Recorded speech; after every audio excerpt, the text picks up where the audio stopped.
الحمد لله الذي أرسل رسوله بالهدى ودين الحق ليظهره على الدين كله ولو كره الكافرون.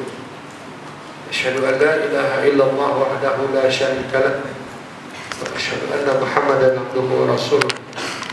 صلي وسلم على سيدنا محمد وعلى آله وصحبه وبارك وسلم وبارك. Alhamdulillah, sekali lagi kita bersyukur kepada Allah Ta'ala kerana kita dapat bertemu pada malam ini, malam yang sangat diberkati Allah, malam 12 Rabiul Awal. Besok adalah 12 Rabiul Awal 1434 Hijrah, dan kita harapkan agar tarikh di mana Rasul SAW itu diterapkan menjadi satu tarikh ingatan yang penting itu. Sebenarnya mengingat Nabi ini, selawat dan salam atas dia bukan hanya pada hari Maulud, tetapi juga sepanjang hidup kita.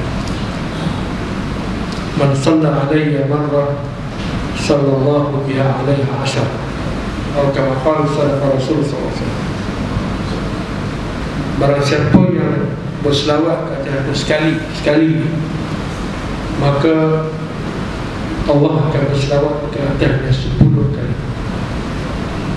Seorang padri Kristian, dengar cerita Lampau ni kenapa saya cerita juga hilang tu, berkata kepada saya, kalau Muhammad itu minta umat dia sentiasa selawat dekat dia, maknanya dia tu belum tentu masuk syurga. Pandai dia guna mangkuk ayu. Ini padri, seorang pastor. Pastor ni dia bukan padri biasa, dia ketua padri. Dalam satu dialog antara agama di UUM 5 tahun sudah, saya sebagai salah seorang panel dia. Jadi saya wakil orang Islam, dia wakil Kristian. Saya pun tak pandai, tapi saya kata dia yang boleh sikit-sikit tu kita bincang, saya kata. Tuan-tuan, bapak-bapak, ibu bapa sekalian, saya kata dekat dia, do you really understood what is the meaning of salawat? Salawat means pray the peace to be upon the Rasul SAW. Peace, harmony, forgiveness. For what we know that the Prophet has no sin. Kita tahu Nabi ini tak ada dosa, tu nak suruh ampun dosa apa? Dan Nabi ni dia jenis tawaduk, bukan macam kita mangkuk ayu. Kita ni ada satu PhD pun tak nampak orang. Penyakit hasad dengki tu, tak nampak orang lah. Tahu tak aku ada PhD tu. Siapa nak berdebat dengan saya kena ada PhD juga. Kata seorang ulama negeri antah berantah. Rasul SAW ni orang yang tawaduk orangnya.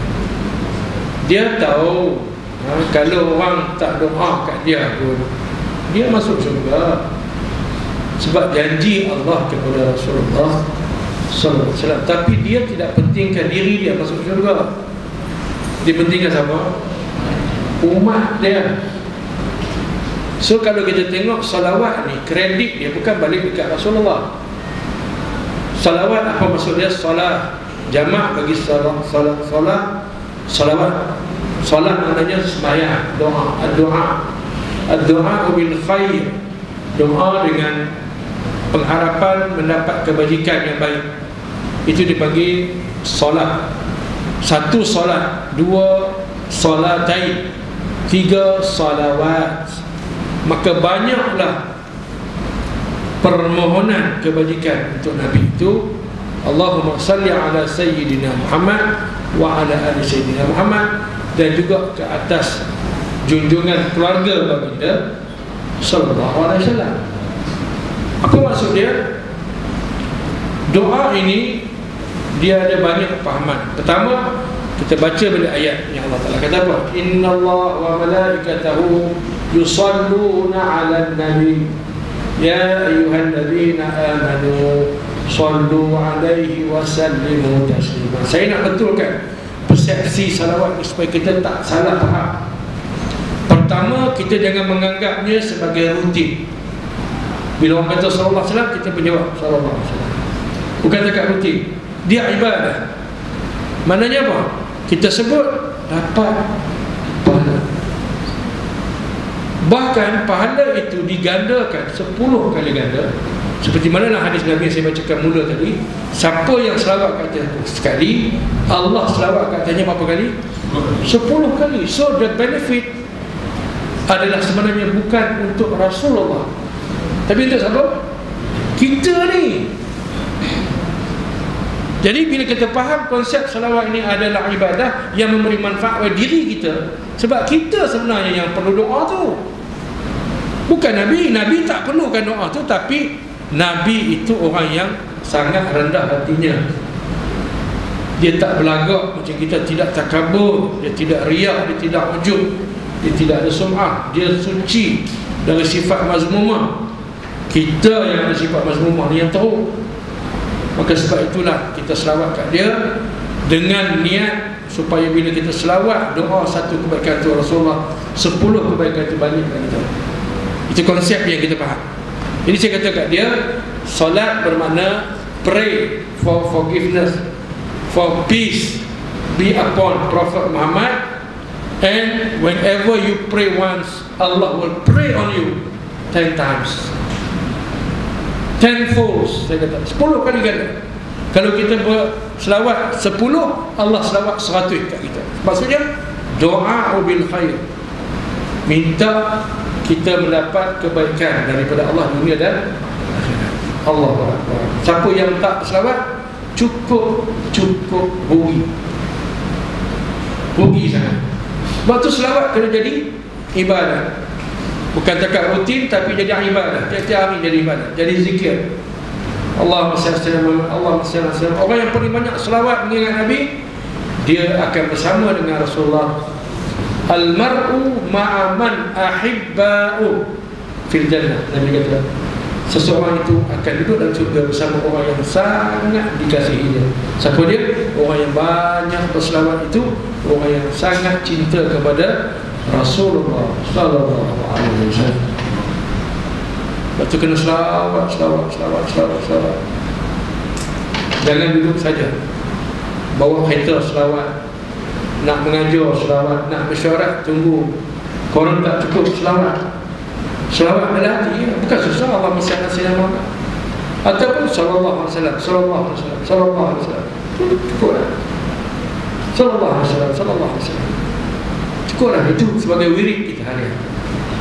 Tuan-tuan, kalau siapa yang tahu tentang fadilat selawat ini, tuan-tuan, nescaya kalau dia terpaksa merangkak untuk mendapatkannya, nescaya dia akan merangkak, kata Nabi sallallahu alaihi wasallam. Kita tak tahu macam mana selawat ini besarnya dia punya syafaat di hari akhirat esok. Jadi saya katakan dia, bukanlah Nabi Muhammad suruh umat ni selawat sebab dia tak tentu, tak garanti masuk surga. Perkataan kamu itu salah, saya kata. Tapi dia suruh selawat itu supaya umat dia mendapat benefit daripada menyebut nama dia. Mendoakan dia bermakna mendoakan diri sendiri dengan kebaikan sebanyak 10 kali ganda. Jangan salah faham, saya kata. Kenapa?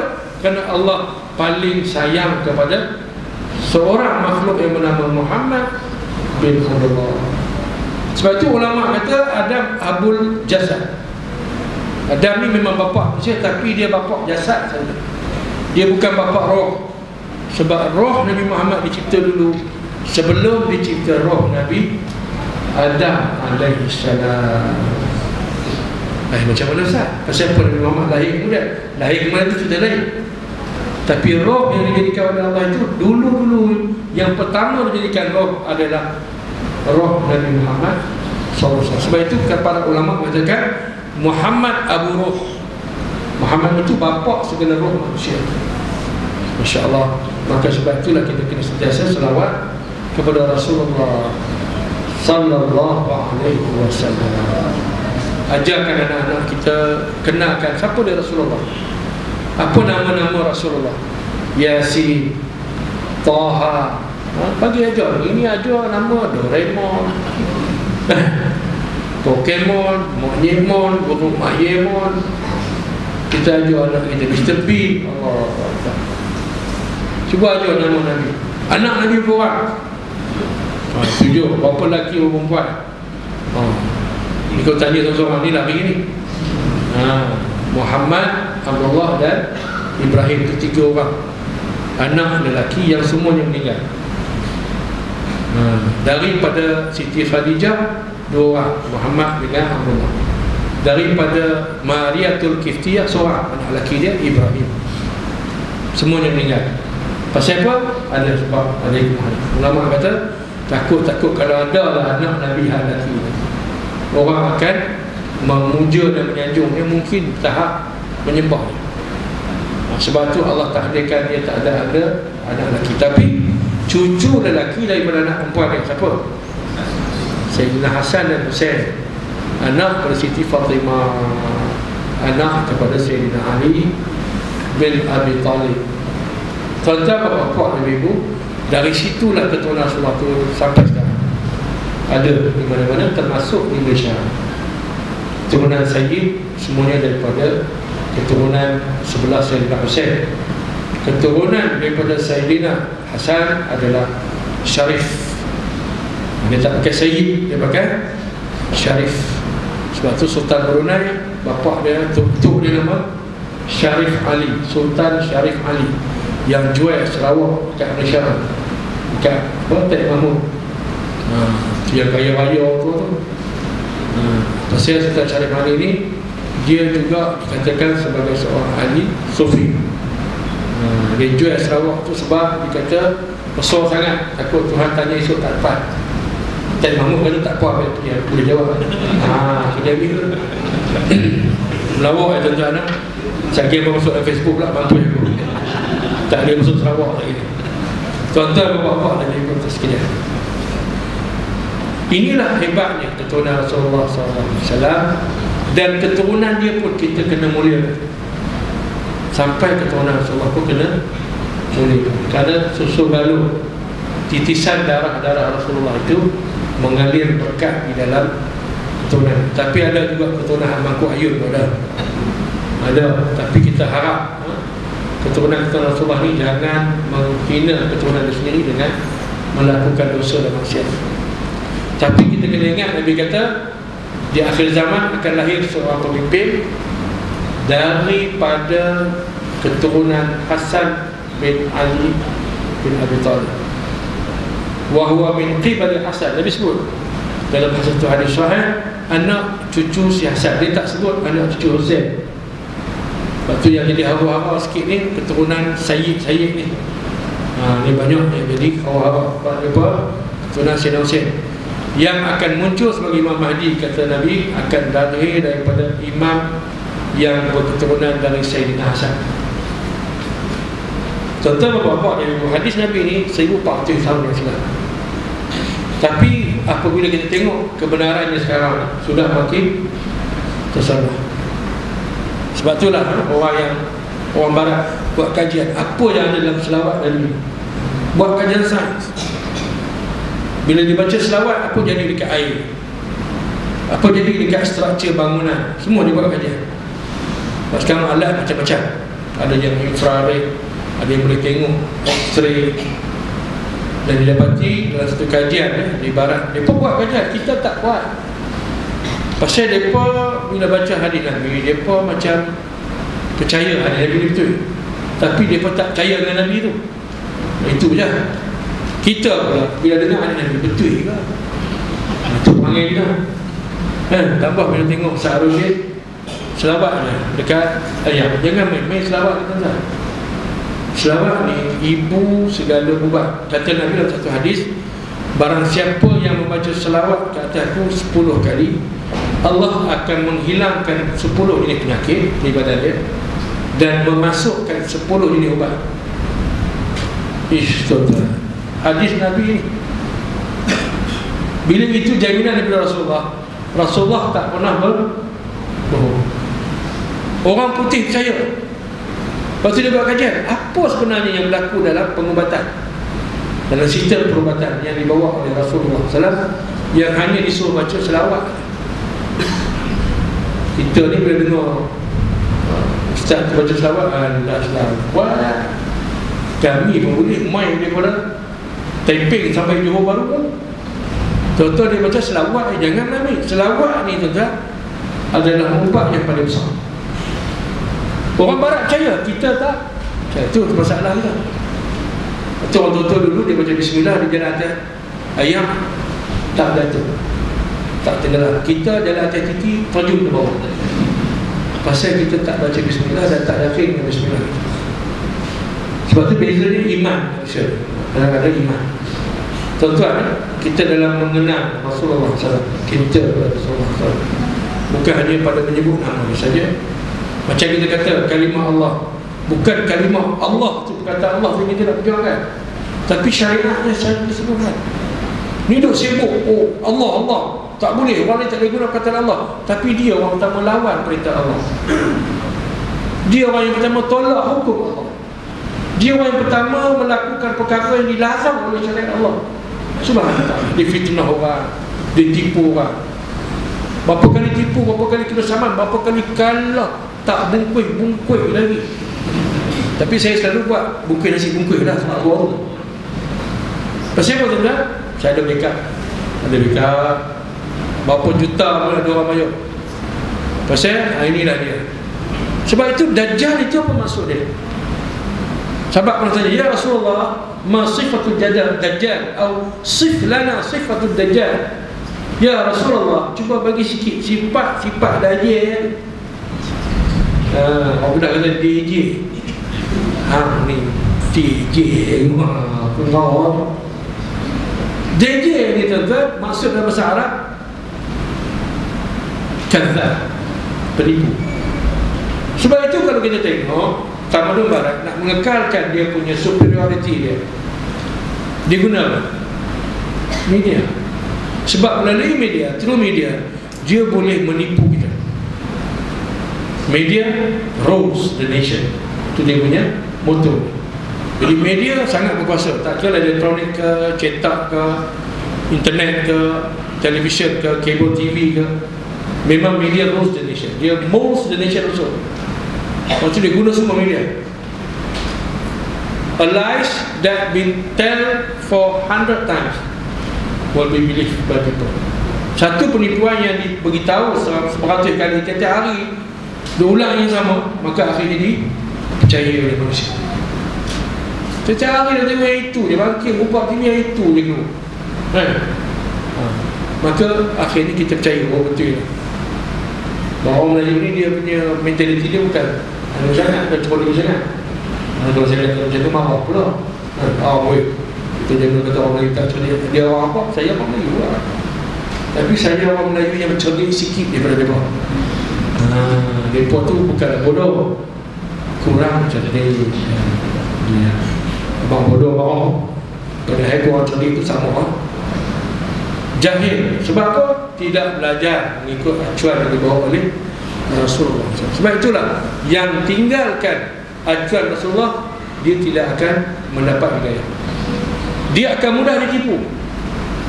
Sebab itu tengok televisyen pun sekarang ada televisyen tipu, radio tipu, surat khabar tipu. Sebab penipuan adalah cara terbaik untuk Dajjal memerintah dunia ni. So Dajjal akan memerintah menggunakan proksi, dan power tools dia, the very powerful power tools dia adalah lies, pembohongan. Kerana Dajjal itu sendiri adalah promoter yang mempromosikan kedustaan dan juga kebatilan. Itu namanya Al-Masih. Masih pula sama dengan Nabi Isa. Nabi Isa Al-Masih, tapi Al-Masih yang memadamkan kebatilan dan menegakkan kebenaran. Al-Masih Ad-Dajjal yang memadamkan kebenaran dan menegakkan kebatilan. Itu Dajjal ni dia ada machinery dia, dia ada missionary dia, dia ada pendukung dia, dia ada teknologi dia. Sampai satu masa esok, tiap-tiap negara yang dia pergi, dia boleh rules channel television, radio punya channel, dan dia boleh basuh, brainwash kita melalui channel-channel ini. Sebab tu kalau nak selamat, jangan tengok TV dan jangan dengar radio. Internet pun tengok hak yang penting-penting saja. Ada orang kata, Ustaz, tak boleh lah, zaman law ni kita tak tahu kemana. Tak mati kan. Saya dah try lah tuan-tuan. Tak mati kalau tak dengar radio dan tak tengok TV. Saya tak pernah tengok dah TV ni. Tambah TV 3 suku tu, atau cabut habis tu skru tu kan. Tak tengok lah. Sebab kalau saya tengok, saya takut saya empuk TV LCD saya tu. Tak pasal dia habis 4,000 rugi. Daripada aku empuk TV ku, baiklah aku tak tengok langsung. Dan bila tak tengok, kita tenang. Sebab kita tahu yang buka mulut tu dia fitnah, tak ada apa. Inilah modal yang dimainkan hari-hari supaya rakyat percaya sebenarnya ada masalah ni. Contohnya masalah air di sana, supaya orang percaya. Gambar yang diambil tu tak gambar tahu gila tu kan. Saya tengok 2-3 kali gambar yang sama diulang. Hati tu macam gambar accident yang tahu gila tu. Supaya apa? Supaya kita percaya, oh, still ongoing the crisis. Tak ada apa. Tuan-tuan jangan percaya lah tuan-tuan. Sebab dia, ini strategi terakhir. Ini strategi. Sehingga apa saja yang dia boleh buat untuk tipu kita, dia akan buat. Inilah konsep kerajaan Dajjal, ataupun konsep Dajjal itu sendiri. Jadi siapa-siapa yang meniru konsep itu, maka dia dianggap kerajaan yang ada sekongkol dengan sifat-sifat Dajjal. Maka inilah yang lebih ditakuti, kata Nabi, ma akhafu alaikumul Dajjal, kata Nabi. Nabi beritahu dah. Nabi beritahu dah, sallallahu alaihi wasallam. Kata Nabi, aku tak takut kata kamu, wahai sahabat, akan Dajjal yang seketul yang datang. Semua orang bila berdepan dengan Dajjal, settle, tahu ini Dajjal. Dia takkan beriman dengan Dajjal. Susah dia nak beriman dengan Dajjal. Wa ma akhafu alaikum, dia kata, walakin ma akhafu alaikum al-sultata al-zalimah, pemimpin yang zalim, yang menggunakan taktik dan teknik yang dibawa oleh Dajjal, ataupun Dajjalism. Konsep Dajjalism. Ini yang sedang berlaku sekarang. Sebab itu era yang kita kata akan muncul Dajjal dengan law ni, era law ni yang Nabi takut. Sementara kita nak, maksudnya nak, orang kata apa, nak mencapai satu tahap kemenangan yang selesa dalam zaman ini. Sementara Pok-pok ni masih berkuasa dan menggunakan sungguh-sungguh dengan apa saja wewenang yang dia ada untuk mengadakan propaganda-propaganda yang tertentu supaya orang percaya bahawa A adalah B, B adalah A. Jadi konsep inilah yang diguna pakai oleh Barat dan ditiru oleh setengah-setengah orang yang tidak beriman kepada Allah dengan tujuan matlamat menghadapkan cara, walaupun dia tahu ini cara yang salah, etika salah, terang-teranglah dalam penyiasatan RCI di Sabah, teranglah, sudah terang lagi bersuluk, mention pula nama Fulan bin Fulan yang arah kami buat lagu ni. Dah saya buat ikut undang-undang.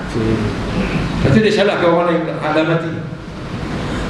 Ini teknik baru. Jadi tuan-tuan, kalau mahkamah tanya esok, kan, apa kata tu, Tok Mak hak mampu dah tu, hak mati dah tu boleh buat, saya buat tak hukum dia.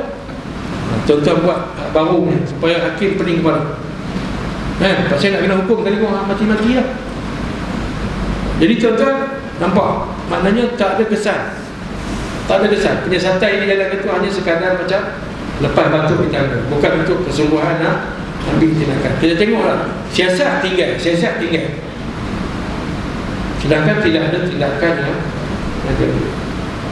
Jadi yang ni lah yang kita rasa kesal. Tapi kalau kita silap sikit je, jangan silap sikit je ke dalam lah kita.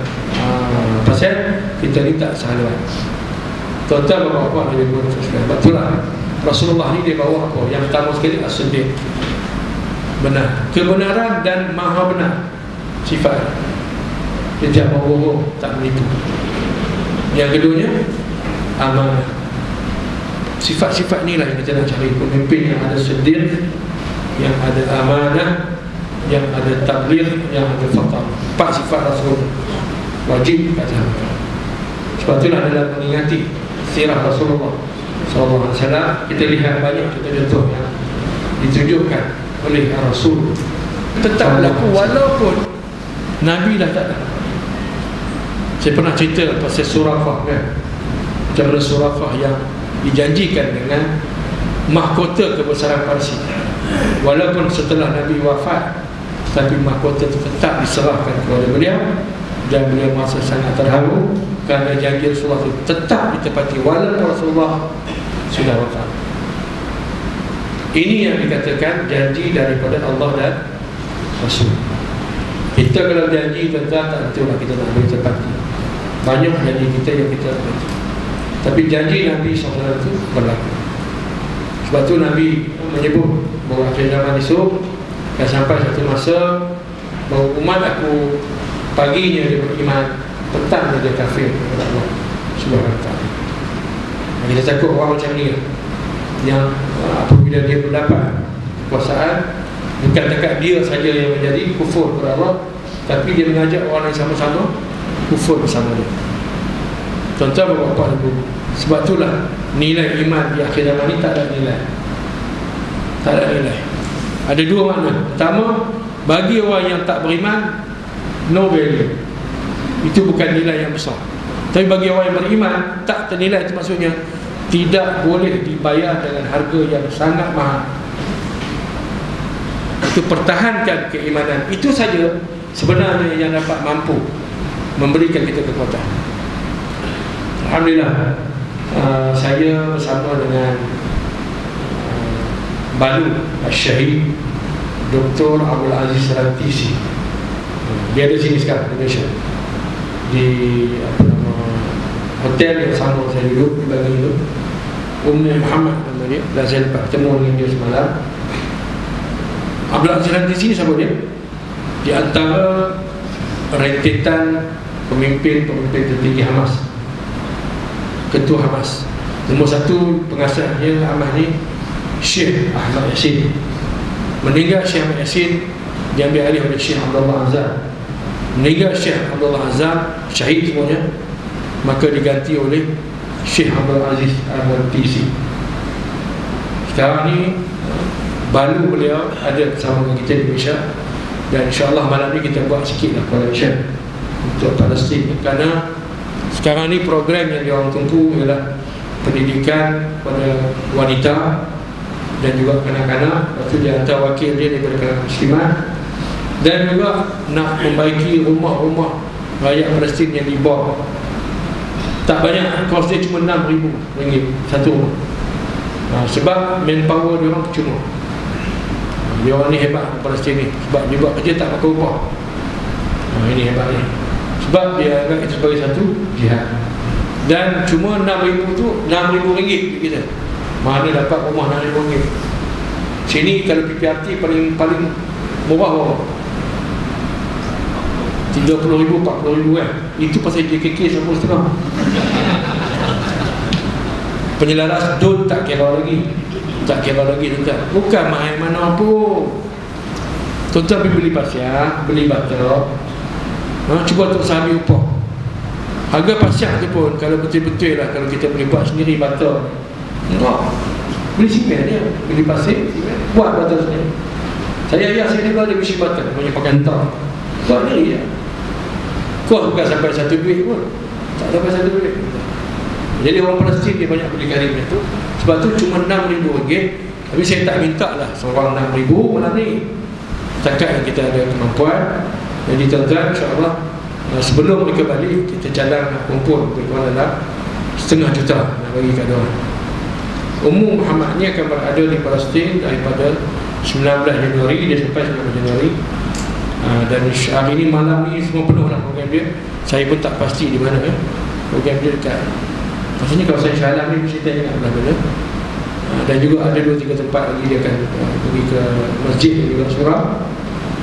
Dan dia akan buat pertimbangan untuk terutamanya anak-anak yatim, dan juga balu-balu syuhada yang sekarang dia tumbuhkan pusat latihan bagi memberikan kemahiran bagi balu-balu syuhada ni untuk berdikari. Jadi mereka tak bagi ikan, mereka bagi pancing, supaya balu-balu ni tidaklah bergantung 100% kepada orang lain. Ini dia punya program, dan program ini perlu pada modal, sebab segala mesin dan sebagainya itu perlu kepada duit untuk kita purchase, kita beli barang-barang itu, yang kebanyakannya diseluduk daripada Mesir. Masuk ke terowong, mesin jack pun masuk ke terowong, semua cat terowong. Sebab kalau ikut atas ni tak boleh, masih lagi kerajaan Mesir tak boleh nak bagi bebas laluan antara Rafah. Dan saya dengar Datuk Seri Najib dah sampai sana.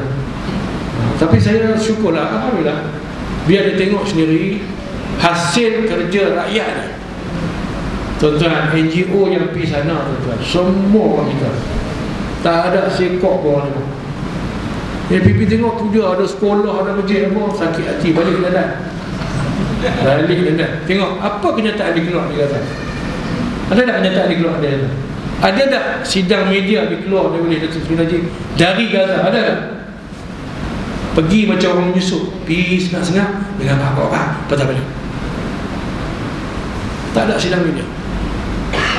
Walaupun kita kata lawatan tu memberi makna yang baik, bagi saya itu memberi makna yang baik dan memberi semangat yang sangat baik hubungan antara Malaysia dan Palestin.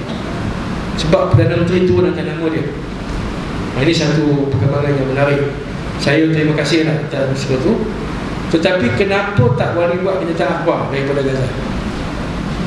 Itu soalan. Pasal padahal TV3 ikut. Kenapa tak buat? Dan kenapa tak share lebih-lebih gambar dia? Sekejap, gambar Rosmah kecil sikit. Pasal tudung tak pakai. Di sana muslimat semua pakai tudung. Lepas tu pula dia nak salam dengan Menteri Kabinet. Sana semua orang lelaki tak salam dengan perempuan. Udah ada kudung tangan dia, tuan-tuan. Baru dia tahu, baru dia dah akal dia pergi sana. Selama ni duk tuduh kata orang PAS yang tak mau salam dengan orang lelaki ni. Hampir tengok Hamas, orang-orang yang mempelopori kedudukan Islam ni juga mempunyai pandangan yang sama, tuan-tuan. Ini bukan ajaran PAS, ini ajaran Rasul sallallahu alaihi wasallam. Janganlah tuduh yang bukan-bukan. Sebab tu kita kena tengok sendiri. To see is to believe. Bagus. Pergi tengok ni macam mana. Dan kita dah ada madrasah Malaysia, tapi kenapa Datuk Seri Najib tak puji penubuhan madrasah? Patut bagi kredit sikit. Kita pujilah NGO yang tubuh madrasah ni. Pasal apa? Pasal yang tubuh NGO yang tubuh madrasah tu bukan pok dia, bukan warna biru, warna kehijau-hijauan. Ini masalahnya bila politik masuk sangat-sangat ke dalam pemikiran kita, sampai kita tak nampak dah benda yang baik. Hospital macam tu juga. Kita ada NGO yang tengah usaha tubuh hospital. Sampai ada dah hospital Malaysia. Kenapa dia tak bagi kredit?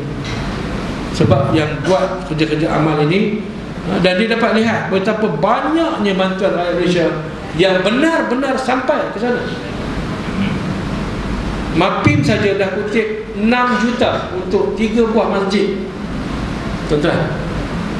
Dan 3 buah masjid itu sudah siap di mana? Dalam masa 8 bulan hingga setahun. Siap dengan bendera Malaysia lagi. Datuk Seri Najib pergi tengok, wah, tak buat apa pun, tapi masjid dah ada lambang Malaysia. Patutnya bagilah kredit sikit, kan? Terima kasihlah rakyat Malaysia yang sangat-sangat bersungguh-sungguh membantu orang-orang Islam di Palestin. Kenapa tak ada kredit tu? Sebab tak ada bersyukur. Itu masalah. Tak ada kredit untuk dia, tuan-tuan. Lepas tu kalau kita sebagai PM, apa saja patutnya yang rakyat kita buat yang baik, bagi kredit lah. Jadi yang ni kita tengok, sebab program ni bukan di bawah program dia, dia tak nak kena-mengena dengan program tu, maka dia rasa dia tak mahu terlibat. Sedangkan dia wakil kerajaan yang pergi ke situ. Jadi Ismail Hadi pun jadi macam heran, macam apa dia PM membawa? Sebab tak bagi apa-apa kredit pun kepada NGO yang datang. Menteri import Palestin ni, tuan-tuan, dia body language dia tahu dah. Dia tahu lah. Body language dia tahu dah. Tengok orang semua tak pakai tudung, tahu lah pok import mana. Biru yang pok ni tak boleh pakai. Taklah, maksudnya bukanlah kita nak mencerca mereka, tidak, tuan-tuan. Tapi saya nak beritahu, dah pergi tempat orang, masuk kandang kambing, mengembek lah. Pasal dia boleh pergi ke Mekah, dia pakai tudung elok. Apa salahnya nak dia masuk ke Gaza? Ini tempat suci ni. Gaza ni tempat datuk nenek moyang Nabi yang bernama Hashim, Nabi Muhammad bin Abdullah bin Abdul Muttalib bin Hashim. Moyang Rasulullah itu orang Gaza. Sebab tu dia panggil Gaza itu bumi Hashim, Ghazatul Hashim. Gaza bumi Hashim, nenek moyang Rasul sallallahu alaihi wasallam. Kita pergi tempat nenek moyang Nabi di bulan ni, bulan Rabiul Awal kita pergi. Patutnya kita hormatlah sikit. Tempat nenek moyang Nabi, bulan Rabiul Awal, kita tengah mengingat kelahiran Rasulullah SAW. Apa salahnya kita pakai pakaian yang lebih sopan? Macam mana dia pergi menziarahi Kaabah, dia buat umrah. Pasal dia tahu kalau tak pakai tudung tak sah. Tapi kita harap agar ada perubahan depan ini, betul? Dan kita doakan supaya Allah bagi hidayah. Kita jangan doa Allah lingkup daripada, doa bagi hidayah supaya mereka itu kembalilah ke pangkal. Kesian kepada orang macam ni. Kita kesian. Dia ada kuasa, ada wewenang, dia ada duit, dia ada segala-galanya. Dunia ni di hujung jari dia, tetapi dia tak guna nikmat itu untuk menegakkan Islam. Tak ada berjuang tegak kalimah Allah, Islam dia tegak, tak jadi benda. Sebab tu jangan bising masalah kalimah Allah. Sebab hanya nak bising tu pun semayang apa haram dah. Tu perkasa pok-pok beriman ni. Tuan-tuan, pok-pok pekida pok-pok ni, maaf cakap lah, semayang apa haram dah. Tapi kalimah Allah bukan apa lagi. Tak boleh. Siapa yang pakai kalimah Allah, kita bakar Bible, hang semayang dah.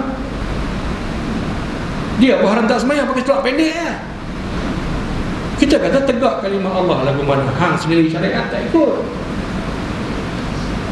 Tak salah nak tegak kalimah Allah tu, jangan orang lain pakai tu, tak salah. Tapi saya nak bagi tahu, kita sendiri tu kena mencerminkan kepada menegakkan syariat Allah. Betul. Barulah orang lain respect kita, orang China respect kita, India respect kita. Oh betul lah, ini orang betul perjuang kalimah Allah. Sekarang ni bila orang tengok puak-puak tu memperjuangkan kalimah Allah, orang gelak lah, orang gelak lah. Dia pun tak semayang, dia pun tak ada puasa. Ini orang macam mana dia kata nak tegak kalimah Allah? Dia mula kita pun ada kata Tuhan Allah juga apa? Mana boleh monopoli? Memang kita kata tak salah dia nak sebut. Bahkan saya banyak kali ada satu staff tu India, tapi dia cakap fasih bahasa Melayu, dia sekolah Melayu perbangsaan. Dia jumpa saya, Assalamualaikum doktor. Aku nak jawab ke mana? Rasulullah jawab Waalaikum. Saya jawab Waalaikum. Boleh jawab Waalaikum je lah. Sebab dia bukan salam tu apa maksud dia? Kesejahteraan dan keamanan daripada Allah kepada kamu. Nak sejahtera apa dia tak beriman dengan Allah. Itu masalah dia. Lepas tu kita tak boleh jawab Waalaikumsalam warahmatullahi ta'ala wabarakatuh, tak boleh. Nabi jawab Waalaikum saja. Boleh jawab, tapi Waalaikum. Macam kalau dia kata good morning, yes, good morning, cukup. Jawab good morning ya. Kita batu Islam, dia tak guna masa, dia tak guna good morning. Sebab kalau good morning, evening, mampu guna good evening pula, malam lagi mampu pula lah. Jadi tak sudah. Salam tu. Salam ni maksudnya apa? Sepanjang hari itu mendapat keselamatan dan kesejahteraan daripada Allah Subhanahu Wa Taala. Ini diajarkan oleh Rasulullah. Dan Allah, tengoklah, Allah bukan takat mengajarkan kita memberi salam dengan menyebut nama dia. Allah merangkaikan pula salawat dan salam ke atas junjungan Nabi Muhammad SAW sebagai satu zikir ibadat bagi umat Muhammad sallallahu alaihi wasallam. Hebatnya yang kata salam, nama Allah yang memberikan kesejahteraan kepada kita. Lepas tu Islam itu maksudnya apa? Selamat. Aslim taslam, kata Nabi, kamu masuk Islam, kamu selamat daripada api neraka. Kita bagi kepahaman, kalau kamu tak masuk Islam, kamu tak akan selamat daripada api neraka. Kita bagi tahu kat dia begitu. Dan lepas tu kita bagi tahu makna kufur. Apa maksud kafir? Ya ayyuhalladzina amanu, ya ayyuhalladzina kafaru. Ada dua ayat. Wahai yang beriman, wahai orang beriman, wahai orang yang kafir. Kafir ni tuan-tuan, perkataan Allah yang paling lembut kepada orang yang tak beriman sebenarnya. Qul ya ayyuhal kafirun. Apa maksud kafir? Kafara alladhi lahu satrun fi qalbihi. Orang yang Allah tutup pintu hatinya daripada hidayah. Itu maksud dia. Kalau kafir, wahai orang yang ada satir. Satir ni maksudnya apa? Penutup, yang tertutup hatinya. Lembut lah. Lembut lah. Tapi orang menyalahgunakan. Orang Melayu ni dia menyalahgunakan. Bila sebut kafir je, maksudnya kasar. Dah, kafir itu maknanya yang ada tutupan. Saya bila satu India dia jumpa saya, ayu, dia ada kata kafir sama saya. Dia marah. Satu budak kata dia kafir. Saya kata, ayah jangan marah. Ini perkataan ada dalam Quran. Oh, ada banyak ada.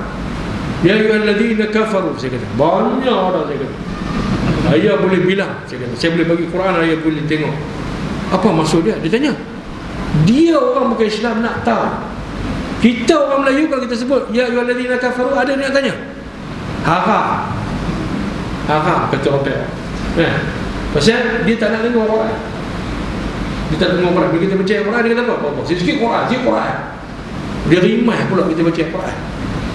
Orang yang rimah baca Quran ni setan. Itu masalah dia kan. Tapi kita tak kata dia makcik tu setan. Tapi perangai setan tu ada. Orang kafir yang dia tu patut jadi setan, dia kata apa dia punya maksud? Saya kata orang yang ada tutupan dalam hati. Oh, itu macam Ustaz tak nak cakap dari awal, you tak nak tanya. Kalau you tanya dari awal, saya beritahu lah. Oh, maknanya itu bukan kasarnya bahasa. Dah, bahasa yang paling lembut yang Allah guna untuk panggil orang yang tidak beriman. Wahai orang yang ada tutupan dalam hati. You nak marah ke kalau Allah Ta'ala kata itu macam? Oh, tak marah. 1000 kali kata kita tak nak marah. Tapi kalau orang katakan you kafir, lu ada marah? Tak marah, sekarang saya dah faham. Tak apalah, saya memang kafir. Dia pula kata tak apalah, memang dia kafir. Dia kata dia kafir. Kita ni pula bila sebut kafir, kita faham kafir ni satu sifat yang terlaknat, yang tak dapat hidayah. Siapa kata? Ini silap persepsi kita. Sebab tu perkataan Allah itu, macam kata Ustaz Aziz itu betul. Kalau kena gayanya, tempat penggunaannya, boleh menjadi bahan dakwah yang berkesan. Boleh menjadi bahan dakwah yang berkesan. Lepas tu jangan rigid sangat. Oh, tak boleh. Kita bakar Bible yang ada perkataan Allah. Mana boleh buat macam tu? Tapi nak bakar Bible. Kalau orang tu boleh bakar Quran pula, apa cerita? Orang macam ni tidak pula kena akta hasutan. Mana dia polis, mana dia SB, tangkaplah. Dah jelas dalam Malaysia kini keluar, dalam harakah ini keluar, dalam utusan keluar, dalam sinar keluar, muka depan lah. Tuan-tuan, ini orang yang petualang-petualang yang sebenarnya yang menjadi perosak masyarakat. Dah tak ada ilmu, tapi dia merosakkan masyarakat dalam keadaan dia sendiri tak mencerminkan wajah sebenar pada umat Islam. Sebab tu saya cukup tak sukalah dengan perkembangan ini, ya. Apa yang dibuat oleh Perkasa, oleh Ibrahim Malik ni, dia kena bertaubat lah. Kita harap Tuhan bagi hidayah. Saya sayang kat Ibrahim Malik ni. Dia berani tu, tang berani tu kita mengaku lah. Tak dia lompat katak tu dia punya pasal lah. Tapi tang berani dan muka tembok cukup terbaik. Saya ingat konkrit tiang ni tak terbaik macam muka dia. Tapi saya puji, ada juga manusia Melayu yang muka tembok je dia. Tak ada orang lain yang macam dia. Tapi saya nak bagi tahu tuan-tuan, orang macam ni ada guna dia. Dia tak boleh dah kata, oh dia ni teruk lah. Ada guna dia. Kita kena guna dia di tempat tertentu. Sebab tu guru bagi peluang kat dia. Jangan salah faham. Hampa ni bacaan tu guru dengan bacaan apa tak sama. Tak sama. Lepas tu apa tak boleh jadi terguru. Lepas tu apa tak boleh jadi menteri besar. Kenapa jadi menteri besar? Terkalih dah Kelantan tu. Habis dah, terbalik lah. Bacuk duduk di jeli, jeli duduk di bacuk. So guru ni dia ahlul hikmah. Dia orang hikmah. Kerana dia bukan takat mendapat irsyad daripada Allah SWT, dia juga bacaan politik dia jauh. Bacaan politik dia jauh. Saya dapat membaca bacaan. Lepas tu bila Tok Guru bagi Ibrahim Ali Tanding atas tiket tu, saya kata ini satu dakwah. Biarlah dia buat balik kat kita. Dia buat balik kat kita. Itu dia punya pasal. Esok dia bertanggungjawab dengan Allah. Tapi apa yang dia buat tu, akhirnya tengok, adakah dia mendapat simpati? Yang orang simpati lebih kepada siapa? Tok Guru. Kesian Tok Guru. Nampak tak? Tu dia punya politik dia, tuan-tuan. Kesian Tok Guru. Percaya harap orang macam tiba-tiba dia khianati. Tapi Tok Guru tak kata apa. Tak apalah, dia kata Allah pergilah. Kalau dia nak masuk parti lain, Allah pergilah, dia kata. Kenapa? Tidak jejah kita, dia kata, di Kelantan. Tok Guru bila orang kata apa? Tak apalah. Orang kata dia bapak kafir, saya tidak mahu komen kata itu. Allah Ta'ala lebih tahu, saya satu. Tuan-tuan, perkataan yang cukup enak didengar. Kalau kita orang kata kafir, mampu tuan-tuan. Jaga 7 keturunan tu. Tak boleh balun anak cucu jaga. Lalu ke rumah aku, babuh mampu. Itu perangai kita. Lepas tu kita jadi pemimpin. Ini perangai kita. Sebab tu Rasulullah SAW itu, kita kena ingat, pernah diludah oleh orang-orang yang tak beriman tadi. Tapi akhirnya orang yang meludah dia itu masuk Islam. Ini semua cerita-cerita tentang akhlak Rasulullah yang sangat hebat. Isteri dia pernah lempar kuih yang nak jamu dia makan kerana marah, dia silap sebut. Tapi dia tak marah isteri dia. Kalau kita dengan bini tuan-tuan, confirm, kalau tak naik penampak Jepun pun, penerajang Jet Li mesti naik. Habis bengkak-bengkik, lebam habis isteri kita. Sebab kita ni bukan orang yang pemaaf. Sebab itulah kata Nabi SAW dalam satu hadis, mau dah aku tunjukkan dengan miftah jannah, kunci syurga. Sahabat pakat tanya, ya Rasulullah, semua kami nak kunci syurga. Hadis itu banyak, tapi salah satu daripada apa yang ada dalam hadis itu, wa ta'fu an man zalama. Orang yang buat zalim dekat kamu maafkan dia. Sayyidina Abu Bakar Siddiq radhiyallahu anhu, dalam salah satu daripada ru'yah yang ditunjuk kepada Abdullah bin Mubarak.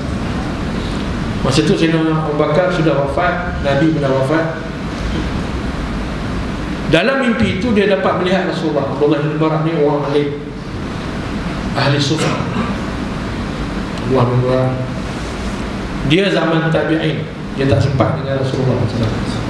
Pengikut sufi yang hebat.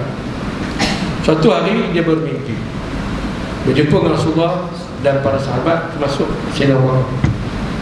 Sehingga mereka berjalan ke dalam syurga, dan Sayyidina Abu Bakar nampak semua istana. Cantik semua istana itu. Istana ni pun ada grade dia tuan-tuan dalam syurga. Syurga tu pun ada grade. Firdaus yang tertinggi sekali, itu orang yang duduk sama Rasulullah SAW. Saya pernah bagi tahu dalam sebelum ni, tiap satu syurga itu ada 7 pangkat. Tiap satu pangkat ada 70,000 kampung. Tiap satu kampung ada 70,000 mahligai. Tiap satu mahligai ada 70,000 bilik. Tiap satu bilik ada 70,000 katil. Tiap satu katil ada 70,000 bidadari. Allahu Akbar. Syurga ni dia ada grade ni. Dalam kitab Muhimmatul Humam, tuan-tuan, ini bukan ni hadis ni memang ada dan sebut dalam kitab itu betapa hebatnya nikmat bagi ahli syurga. Dan saya nak cerita tuan-tuan, bagaimana syurga yang dilihat oleh Sayyidina Abu Bakar ni, sampai Sayyidina Abu Bakar kata apa? Ya Rasulullah, syurga yang aku lihat ini adalah syurga yang paling cantik yang aku tak pernah lihat. Apa Sayyidina Abu Bakar kata apa dekat Nabi? Ya Rasulullah, aku rasa berkenan sangat dengan syurga ni. bolehlah aku memasukinya. Nabi tuan-tuan dia boleh masuk syurga mana? Oh, Nabi nak masuk syurga grade mana pun boleh. Lepas tu Nabi tak kisah syurga mana, minta je dapat dah.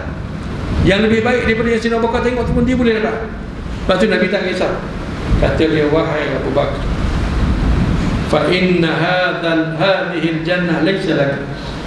Wahai Abu Bakar As-Siddiq, ini bukan syurga kamu. Hai, terkejut siapa? Habis, fa idzan ya Rasulullah liman hadhihi al-jannah, untuk siapakah syurga ini?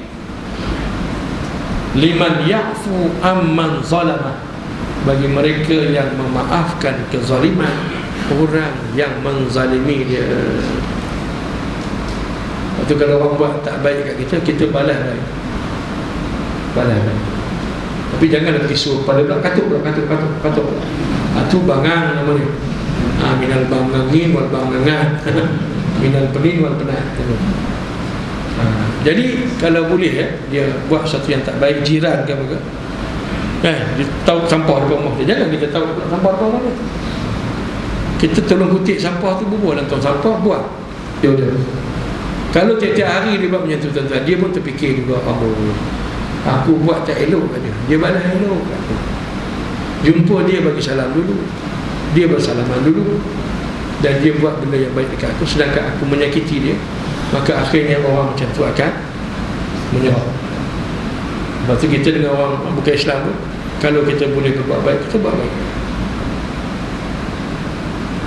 Selagi mana dia tak mesti akan perang pada kita. Itu orang bukan Islam ni, selagi mana dia tidak mesti akan perang pada kita. Kalau dia dah istilah perang itu, itu tak boleh.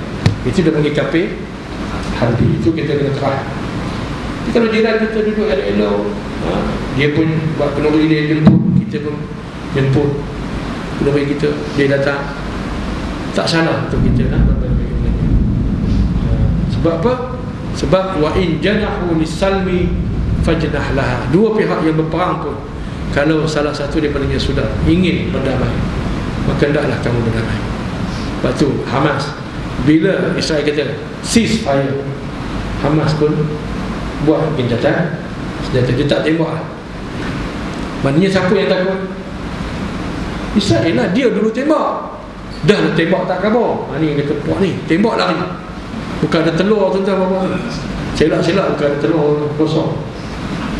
Berak orang pakai pampers, takut. Tapi bila dah perang, mati banyak. Apa dia kata? Ceasefire. Dia pula minta, padahal dia yang mula. Kalau nak ikut kan, lantak teryibai lah bagi habis. Tapi Hamas tak macam tu. Nah, sebab Allah Ta'ala arahkan, wa in janahu lis-salmi fajnah lah. Kalau kamu rasa mereka itu sudah mau berdamai, maka hendaklah kamu berdamai. Jadi sebab tu tuan-tuan, kita beritahu kepada orang-orang tertentu lah, dalam pergerakan-pergerakan tertentu, jangan takut sokong Islam. Kalau Islam naik esok, Islam takkan balas apa yang apa dah buat. Bagi jaminan itu, bagi jaminan yang macam tu, mereka ni pun takut juga. Kena hampa mereka esok mampu kami lodeh sebab dalam sini kan, rampai habis harta Nabi lah. Kita tak buat, kita tak buat macam tu tuan-tuan. Sebab tu tuan-tuan di Kedah, pasal apa Ustaz Azizan mula-mula naik orang tak serang? Tuan-tuan boleh jawab? Tak jawab, tuan-tuan tak tahu. Saya tahu. Sebab banyak skandal yang dibuat oleh kerajaan dulu. Ustaz Azizan boleh dedah, tapi Ustaz Azizan tidak mendedahkan. Sampai orang tuduh Ustaz Azizan ni bersekongkol dengan puak tu. Sampai orang tuduh tu. Tak, dia kata tak, saya nak buat apa, nak dedah lama benda dah jadilah. Kita damage have been done. So kalau kita dedah pun tak jadi apa. Satu, yang keduanya tak ada faedah. Yang tiganya membuka aib orang ni, Nabi tak bagi. Hak lepas buat bagi elok hak ada ni. Hak ada ni buat bagi elok. Sebab tu dia pun tak berani di Kedah. Cakap pun tak boleh lebih-lebih, cuma dekat pilihan ayat dia salah. Itu pasal nak bagi bos, tidak tak nak nama. Itu biasa. Tapi tuan-tuan, dari segi mereka dengan Ustaz Azizan ni, saya yakin mereka malu lah. Kerana banyak skandal-skandal yang tidak didedahkan oleh kerajaan kita sekarang terhadap apa yang dibuat Kalau ikutkan lebih kurang tengah 2 bilion, 1,5 bilion duit kerajaan Kedah hilang begitu saja. Dan Ustaz Izan boleh tunjuk kat SPRM siapa yang menjawab, dan orang tu pasti ke dalam, confirm ke dalam. Tapi tak dibuat itu sebab wa ya'fu amman zalama. Kata Nabi, hendaklah kamu memaafkan kesalahan orang yang menzalimi kamu. Ini orang Islam kena faham. Nak berjuang Islam, etika perjuangan kena faham. Tak boleh tak, mereka buat kita kena ganyang mereka balik. No, Islam ni bukan berdendam. Sebab tu kalau kita boleh bagi jaminan, insya-Allah tuan-tuan, kalau tuan-tuan sokong Islam, kita tidak akan mengapa-apakan kamu. Saya yakin ramai yang akan bersama dengan perjuangan Islam. Sebab sekarang ni dia rasa tak ada jaminan. Lepas tu dia rasa takut, sekali lagi kalau macam ni jadi lagu mana, kalau macam ni orang dedah sana dedah sini, rasuah ni pun berapa, ada pelari dia orang berapa. Ini menyebabkan dia takut, fobia kalaulah Islam. Sebenarnya Islam tidak menghukum orang yang melakukan kesilapan di masa lampau. Dia memaafkan selagi mana dia insaf dan dia bertaubat. Semua dia bertaubat, semua dia insaf. Dan kalau boleh hak baki-baki hak dia ambil, bagi balik lah. Bagi-balik lah. Janganlah buat otak-otak ni lagi ya. Tapi jarang lah orang bagi balik ni. Jarang. Sebab tu tuan-tuan, ini pendekatan Islam, akhlak yang dibawa oleh Rasulullah SAW. Dan ternyata tuan-tuan, mana-mana musuh politik pun kalau melaksanakan apa yang Rasulullah buat, dia tak boleh pergi, tuan-tuan. Dia tak boleh pergi. Dia akan menyerah kepada yang Maha Menang. Lepas tu dia tunjukkan kebaikan Islam. Macam tu juga orang bukan Islam, tak apa kalau you nak masuk Islam, masuk. Oh, takut kalau orang Islam berkuasa dia akan bunuh balik orang bukan Islam. Dah lepas you dah bunuh orang Islam, tak apa lah, macam mana. Tapi kalau you bertaubat, you tak membuat, you janji lah betul-betul, kami takkan buat apa-apa kat kamu. Bukan makna kita tak berkuasa nak balas, tapi orang yang memaafkan ketika dia berkuasa adalah sifat yang sangat disukai oleh Allah, yang dipanggil sifat halim. Halim ni maksudnya orang yang ada kuasa, dia boleh balas tapi dia tak balas. Dia boleh balas. Dia bapa ada kuasa, boleh sepak anak dia tu, anytime dia boleh sepak, tapi dia tak sepak. Itu dia panggil halim, penyantun. Kau nak bubuh nama anak Abdul Halim tu cantik. Agung kita pun nama Abdul Halim. Halim ni maknanya penyantun. Sebab tu orang yang nama Abdul Halim ni sangat lembut jiwa dia dan sangat penyantun orang ni. Sebab dia salah satu daripada nama-nama yang diambil dengan nama Allah yang 99. Tuan-tuan, bapak-bapak dan ibu-ibu sekalian, sebab itulah Rasulullah SAW itu mengajar manusia dengan ilmu yang sahih. Ad'u ala basiratin wa man ittaba'ani. Aku mengajak manusia di atas satu jalan yang jelas, dan mereka yang mengikut jalanku yang lurus itu. Marilah sama-sama dan kita mengenal Rasulullah SAW itu.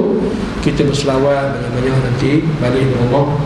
Selawat dengan anak isteri kita, tiap-tiap asmaya orang tu, sebab selawat nikah, supaya kita mengingat Rasulullah. Dalam rumah tu ada suasana selawat, suasana selawat, supaya anak-anak kita juga terlatih untuk berselawat. Oh, dia tahu ini selawat, ni bukan mengucap. Ada budak-budak rempit ni, kita tanya dia, semua mengucap Allah SWT. Saya kata ni bukan mengucap, ni selawat. Oh, sudah tukar pelah-pelah. Hang dah tukar, hang kata sudah tukar. Itu pasal terlalu jahil. Mak bapak tak ajar. Mak saya tak pernah selawat, mak saya tak pernah mengucap dan tak pernah ajar saya mengucap. Tuan balik lagi, kalau anak kita nakal sangat, panggil dia, suruh dia mengucap dia. Suruh dia mengucap dia. Takut syahadah dia batal, tu dia degil sangat. Tak nak dengar cakap bapak. Kau mengucap sekali, aku nak dengar kau mengucap. Kau punya anak tak tahu mengucap sebab ayah tak pernah ajar. Tu jaga tu. Doa makan ayah tak tahu. Suruh ayah baca doa makan, dah ayah suruh anak. Bila anak kata ayah nak baca, Rabbana atina fid dunya hasanah. Tu dia ayah tahu. Confirm kantoi kita. Kantoi.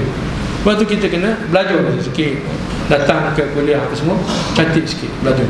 Tuan-tuan bapak-bapak dan ibu sekalian, kita lihat kalau kita tengok pendidikan kita dengan orang Palestin ni jauh beza lah. Jauh sangat. Orang Palestin ni hidup mereka untuk jihad fisabilillah. Kita ni tak sampai ke mana pun. Saya kadang-kadang rasa Allah, apalah yang aku dapat untuk Ratu Palestin. Masa kecil sangat. Cakap kumpul duit bagi kat dia, pergi ke sana, tengok kesengsaraan dia, bantu sikit-sikit, cakap tu dia. Tak boleh lebih daripada itu. Dia bagi nyawa dia untuk pertahankan Islam. Kita rasa kerdil sangat. Tapi itu pun tuan-tuan, itu pun kalau dengan niat yang ikhlas, maka sangat besar pahala di sisi Allah. Tuan-tuan derma sikit-sikit itu pun kalau dengan niat yang sangat ikhlas, maka dia sampai ke langit. Sampai ke langit tuan-tuan. Sebab itulah kalau kita tengok Bilal bin Rabah itu, azannya itu didengar oleh malaikat. Saya pernah cerita kan pasal Bilal. Cerita lagi. Bilal bin Rabah ni hebatlah. Kalau kita tengok, selain daripada dia itu dibeli oleh Umayyah bin Khalaf. Umayyah bin Khalaf ini zalim. Dia seksa Bilal ni sampai teruk-teruk lah, brutal lah disiksa. Dia bakar besi yang panas sampai menyala. Besi yang panas yang sedang menyala, dia tusuk ke badan Sayyidina Bilal. Allah, sampai padam besi yang panas itu dengan cairnya lemak-lemak di badan Sayyidina Bilal. Punya sakit ni Tuhan yang tahu. Ditindih dengan batu yang besar sebab disuruh sembah Lata dan Uzza. Umayyah bin Khalaf kata, kalau kamu sebut sekali nama Lata dan Uzza, aku lepas kamu. Kata Bilal apa dia? Ahadun ahad, ahadun ahad, ahadun ahad. Kena tindih dengan batu besar. Tetap iman dia orang tak boleh ubah walaupun disiksa tubuh badan. The mind is free, the soul is free, even though the physical, the body was conquered. Tubuh badan kita mungkin orang boleh penjarakan, tapi pemikiran kita, pandangan kita, kewarasan kita, perjuangan kita, hati kita, iman kita, siapa pun tak boleh penjara. Lepas tu kita kena berjuang walaupun sampai ketitisan darah yang terakhir. Sebab ada juga maklumat kita dapat dan kita harap bila minta jadi gelap. Kita harap, saya pun tanya tadi, ada 2-3 orang SB lah, saya kata agak-agak dah jadi huru-hara kalau lah satu-satu pihak ni kalah. Dia kata tetap lah Ustaz, tetap. Tuan-tuan tahu lah, saya tak ada sekolah apa dia. Jadi kita nak buat macam mana kalau berlaku lah benda tu. Betul tak? Jangan campur. Duduklah rumah, cari tempat yang selamat, yang ramai orang Islam. Kalau duduk pasal tu ramai orang Islam, lari di tempat orang Islam sebab takut provokasi. Kita mungkin tak ada masalah dengan orang Islam, tapi takut orang lain pula, orang Islam lain pergi ganggu keluarga dia. Dia tak kira dia bantai keluarga kita pula. Jadi kita elak daripada terlibat kalau boleh, kecuali dia masuk dalam pagar kita. Kalau dia masuk dalam pagar kita, tuan-tuan jangan tunggu qada sebab self defense. Nabi annahum zalim asrihim al-qarin, dibenarkan orang-orang yang tertindas, dizalimi, yang dicerobohi untuk bangun dan berperang pada Allah. Kalau kita mati syahid. Lepas tu kena, ini expectation ni semua kena banyak. Saya bukan nak menyebabkan benda tak baik, tidak ada niat macam tu. Saya harap benda ni tak berlaku, tapi benda ni tak saya. Sebab orang ni dah gila lah kata. Dia dah gila dengan kuasa dia. Kalau dia tak dapat balik kuasa dia, dia akan lagi gila. Ini yang kata orang gila. Habis itu yang kita nak lawan. Apa orang gila? Dah dia gila kuasa, kita nak ambil orang yang gila kuasa daripada orang gila. Lepas tu kita kena ambil. Sebab orang gila ni tak boleh dibiarkan memerintah, dia merosak masyarakat. Tuan-tuan, sebab itu ini perjuangan kita. Mati pun tak apa, mati syahid lah. Tapi kita harap benda ni tak berlaku. Kita berdoa benda ni tidak berlaku. Cumanya bersedia sedikit. Rapatkan diri dengan Allah, zikir banyak sikit. Saya tongkat-tongkat buruk, drive shaft saya kukur kereta saya buruk tu, saya tak buat, saya simpan dalam kereta. Sesak-sesak aku hayul dengan drive shaft tu, jadilah kan. Boleh nak tahan, tak boleh drive shaft. Apa saya bawa? Baru tukar. Itu je lah. Tapi kalau sesak-sesak, balun kepala orang jadi. Sebab bersedia. Tuan-tuan, benda macam ni kita harap supaya Allah SWT pelihara. Jangan jadi. Tapi sudah ada niat-niat tertentu, pihak-pihak tertentu, golongan-golongan tertentu, yang kita dengar desah-desuh dia macam tu. Walaupun tak menyedapkan hati kita, tapi kita harap mereka tak buat dah benda itu. Cuma kalau buat, kita terpaksa hadapi lah benda itu. We have to face the facts. Inilah benda-bendanya. Tapi kita jangan mudah. Kita bersifat defensif. Jangan keluar bersama kita. Masuk bersama aku, hang kena. Aku tak pergi cari hang, tapi hang masuk bersama aku, hang kena. Allah akan bersama orang yang benar, insya-Allah. Tuan-tuan dan puan-puan dan ibu sekalian, macam itulah apa yang berlaku di Palestin. Dia tak ganggu Israel selagi Israel tak bom dia. Bila Israel masuk bom dia terpaksa badan, sebab dia bersifat defensif. Kita tak boleh bersifat ofensif lagi, sebab kita tak ada kekuatan. Di suatu masa kalau kita ada kekuatan, mau tak mau terpaksa juga kita bersifat ofensif untuk bertahankan hak itu. Contoh bapak-bapak dan ibu sekalian. Sebab itulah kita tengok pengorbanan orang Palestin ini tak ternilai. Lepas tu apa yang kita bagi ni sebenarnya sikit sangat. Sumbangan yang kita bagi ni kalau 100,000 ke 1 juta, 2 juta, jangan anggap besar. Sikit sangat pada pandangan mereka.